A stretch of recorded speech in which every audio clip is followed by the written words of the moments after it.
Now we move to chapter 11 and we understand the three important or three different types of layouts that we can use to write a business letter. And we'll understand these letters purely from the point of view of the 7 compulsory obligatory parts for a business letter.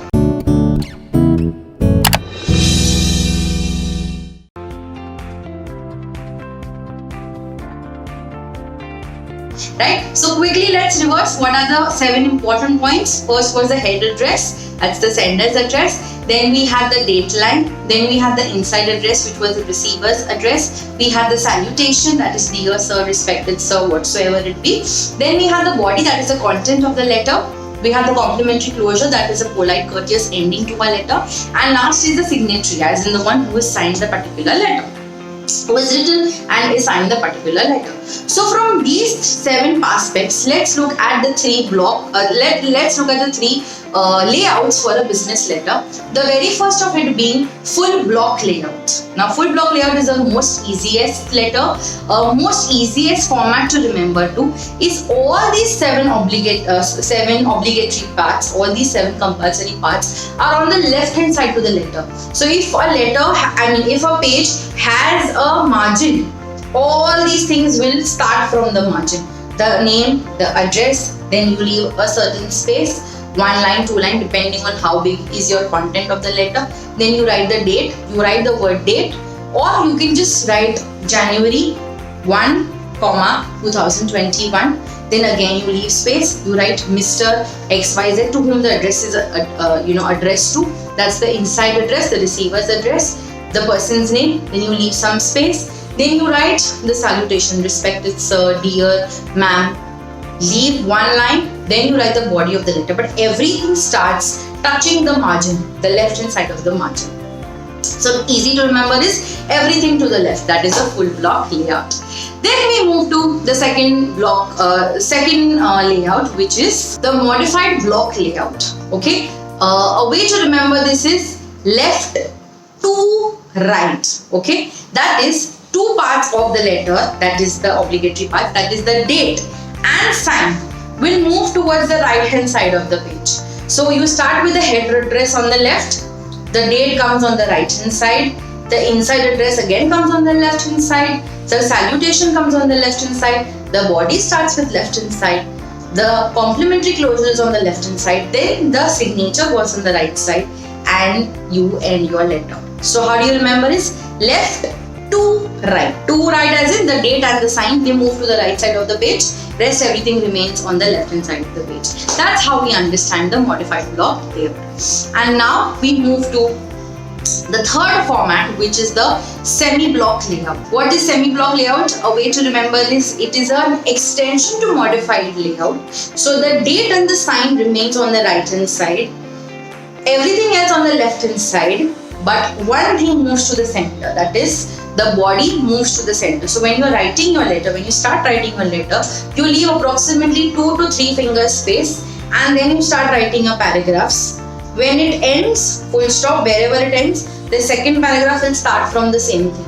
Unlike the way it was in modified or the block layout, where after the full stop again you move to the left hand side, right? So what is the way to remember this particular layout is left to right. Okay, so 2 as in your date and sign is on the right hand side, 1 center, that is the body of the letter is in the center. Okay, so head address left, date right, inside address left, then your salutation left, then your body starts with the center space.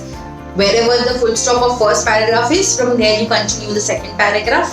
After that's done, your complimentary closure again goes on the left, and your signature, the last 7th part of your obligation parameter or the obligation aspect, goes again on the right. So left to right, 1 center. That's how we remember the semi-block layout. And with this, we finish the 11th chapter and move to the next chapter. We move to chapter 12, where we understand the basic or effective principles in order to make sure that our letter writing is up to the mark. So principles of effective business letter writing is what we have to understand in today's, in this particular chapter. There are more or less 6 principles we need to keep in mind when we are drafting the letter. Now, these principles are from the point of view of the sender, okay? How the sender should be careful enough to maximize these principles to make the letter very effective and up to the mark, that the receiver is able to quickly understand what is being said is expected from him to do, or give the response according to what has been drafted by the sender. So we'll quickly just go through these 6 points first, and then we'll take each of it in detail. So the very first is maximize the whole concept of you attitude, right? Then we have minimize the use of jargons. Next, understand the 7 C's clearly. Next, avoid or positive handling of negative feelings.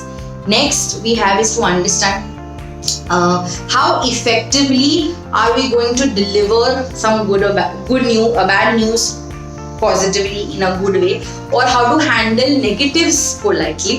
And the last is where the emphasis and de-emphasis of your letter should lay.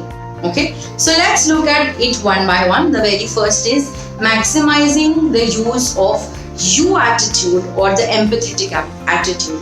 Now, every time you draft a letter from the sender perspective, keep in mind what the reader will feel when he or she is reading this letter. He or she should feel elevated. When you're writing a sales letter, and if I'm reading that sales letter, I should feel as if this reel is just made for me. To make sure that I as a reader feel this, the sender needs to understand the emotions that I as a reader will have and draft the letter accordingly. It's as good as we loving our favorite authors writing their books. They always understand how the reader is going to interpret this particular message, and he pens down his words accordingly. So similarly is the concept of you attitude. You keep the receiver in the mind, you empathize with him, you understand or try to be in his or her shoes, and then draft the letter and see how effective it's going to be. So when we see as like LIC policy, जीवन बीमा आपके लिए, आपके family के लिए, emphasizing the words of you, yourselves, for your family. This offer is just lucrative enough for you and your family to grab it right away. We give you the best of whatever we have, just custom made for you, right? So make sure that you maximize the use of you attitude, you approach, empathetic approach in writing your letter. So that's the first principle. Then we move to the second principle, that is minimize the use of business jargons. Okay, let's understand, or let's look at a story to understand this. It was way back in the 19th century when Queen Victoria was ruling, and because it was a more of a pompous show, you had to be the best in everything. The way they would talk would be like, of course, apart from the accent, it would be like, may I have the pleasure of your company? May I please know when would you be comfortable enough to have a seating, or this and that. So using all business level jargons, sophisticated words that basically layman do not understand or sink along with. So in case if your letter has too much of these jargons, every time a person is going to receive a letter from you, he is supposed to sit with a dictionary and try to understand what it is. So for example, I can say that the word ultimo, okay, which means last month. So what is the meaning if I'm drafting a letter that I had the pleasure of your company ultimo and I'm really looking forward for it in proximo. That is, I had the pleasure of your company last month and I'm also looking forward to it next month. Why can't you just simply write that we had a good time last month, let's again plan something in neat in the coming month? Why use the word ultimo and proximo and make it more confusing?